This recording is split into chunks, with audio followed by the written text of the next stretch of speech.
Clerks is a 1994 independent comedy written and directed by Kevin Smith, and it's kind of amazing that it exists in the first place. The film was financed by Smith himself with a shoestring budget of $27,000.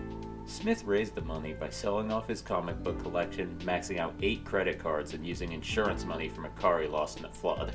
Most of the movie is shot in the actual New Jersey convenience store where Smith worked at the time, which he was only allowed to shoot in while it was closed. This is why Dante can't open the shutters at the beginning. It's probably also part of the reason why the movie is in black and white, since that makes it harder to tell that most of it is shot in the middle of the night. Filming took only 21 days, during which time Smith worked full-time at the Quick Stop while also shooting late into the night. Supposedly, he couldn't even stay awake consistently through the last few days. This guy must have really believed in his movie. And against all odds, this tiny independent movie by a cashier in New Jersey became a pretty big hit, and allowed Smith to move into mainstream filmmaking. Clerks is what people call outsider art. Outsider art is made by self-taught creators from outside of the established art world. While outsider artists might lack the experience and refinement of trained artists, they can often create work that's really unique and memorable by ignoring the established conventions. I think that's what happened with Clerks. The movie is bizarrely structured, with an aimless, meandering style. The closest thing to a main plot doesn't kick off until pretty far into the movie, and even then it frequently takes a backseat to seemingly pointless comedy scenes as Dante and Randall slog through another monotonous day at their dead-end jobs. Normally, if I called the writing in a movie aimless and meandering, I would mean that as a bad thing. But for this movie, I really think it works. Most films rely on a focused, core conflict with high stakes to keep the audience engaged. It needs to feel important so we'll be emotionally invested in the protagonist succeeding.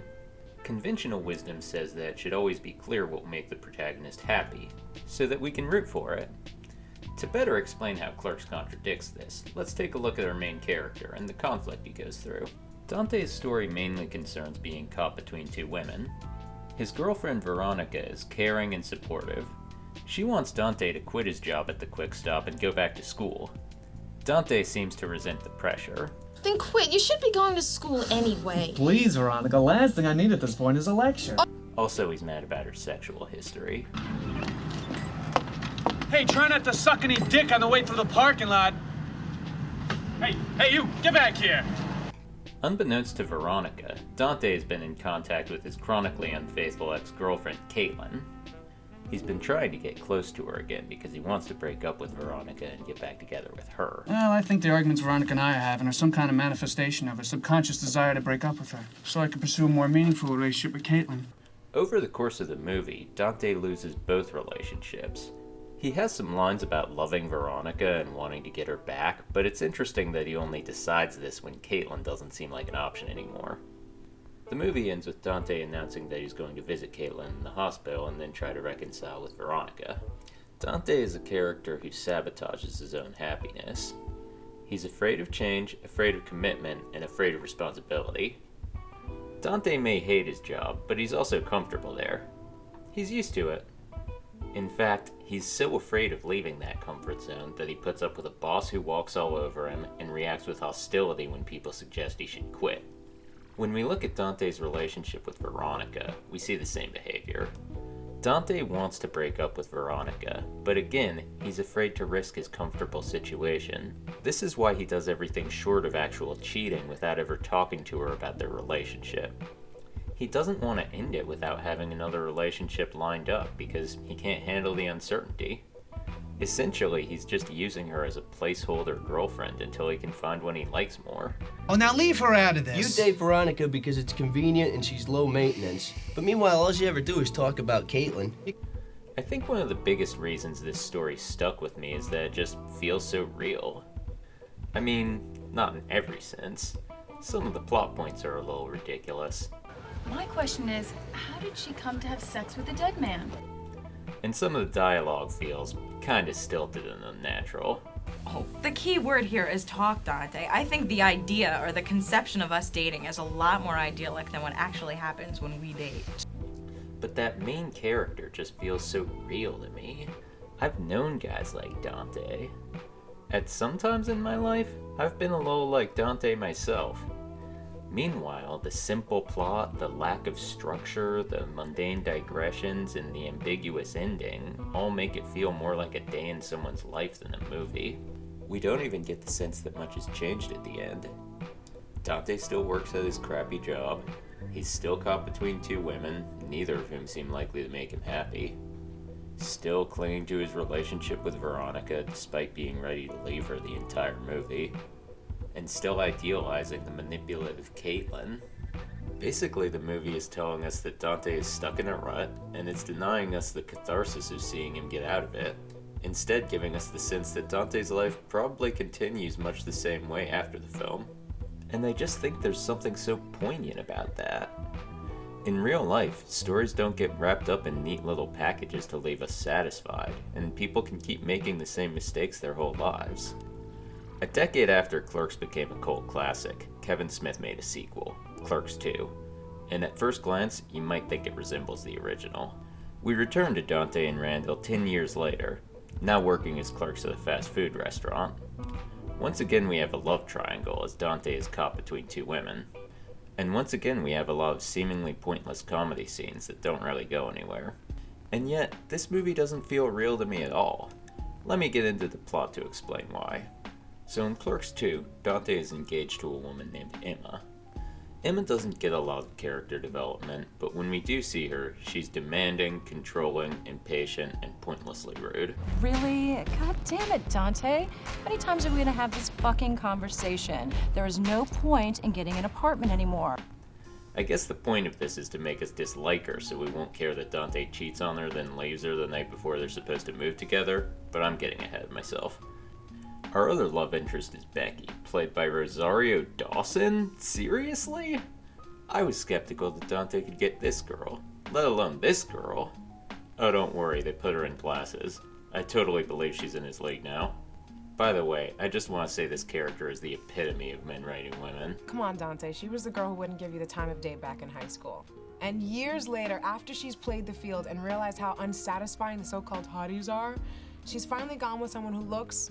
Oh my God, you're gonna say fugly, aren't you? unconventional. But sometimes, in the heat of the moment, it's forgivable to go ass to mouth. Anyway, we find out that Dante recently cheated on Emma with Becky, and now Becky is pregnant. After some pointless non-conflict in a donkey show, Dante and Becky have a romance scene, Emma catches them making out, and she leaves him. Then we get an incredibly rushed happy ending where Dante and Randall decide to buy the old Quick Stop and fix it up so they can work there again, because apparently that was their dream all along. I almost hate to say it, but it kind of makes sense. Fuck this movie. Dante has all the same personality flaws he did in the original Clerks.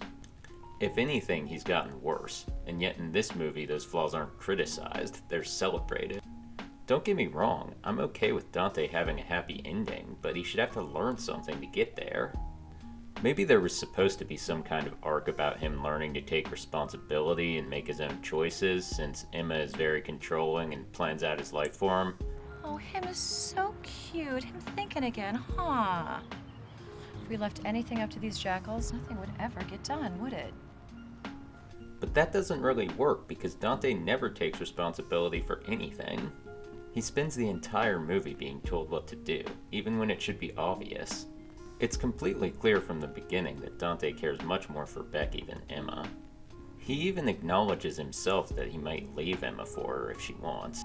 You're just lucky I'm not one of those monogamists like your girlfriend. Otherwise, I might try to make you stay in Jersey. If anyone could do it, it'd be you.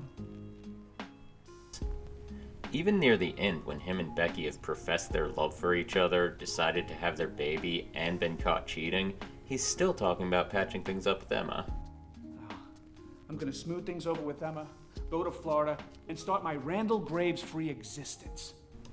He spends the whole movie taking the path of least resistance, never making a decision that isn't forced on him. Even the comedy scenes can't save this movie. Randall, the lovable scamp of the first movie, now just seems like an insecure bully who's obsessed with sexually shaming everyone. You wouldn't want to be with a girl with an oversized clit. No, so next stop is a guy with an undersized dick. He's also kind of sleazy. The best part of this job is all the barely legal pussy that comes in here, and they all look up to me because I've got a driver's license. It's awesome. You're 33.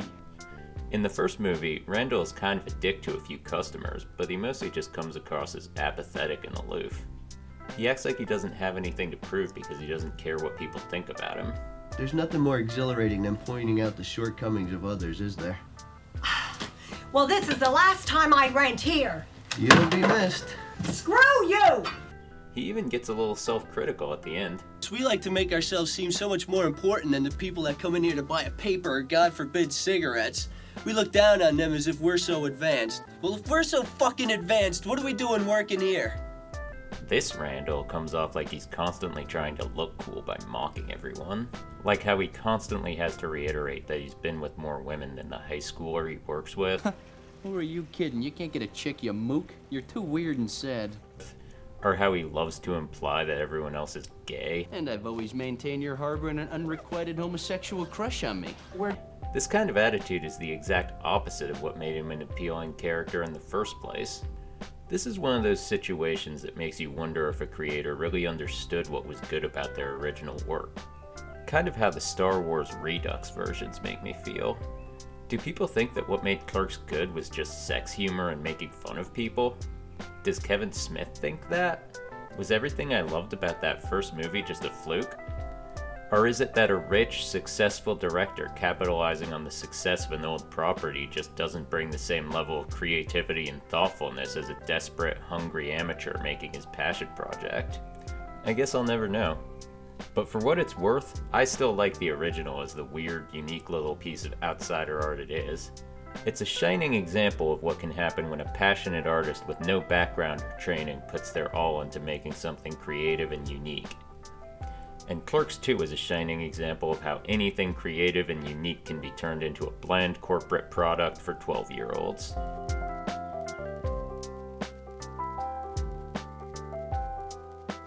He would lay on the bed and write for hours, and he would throw things out to me, and I wouldn't laugh.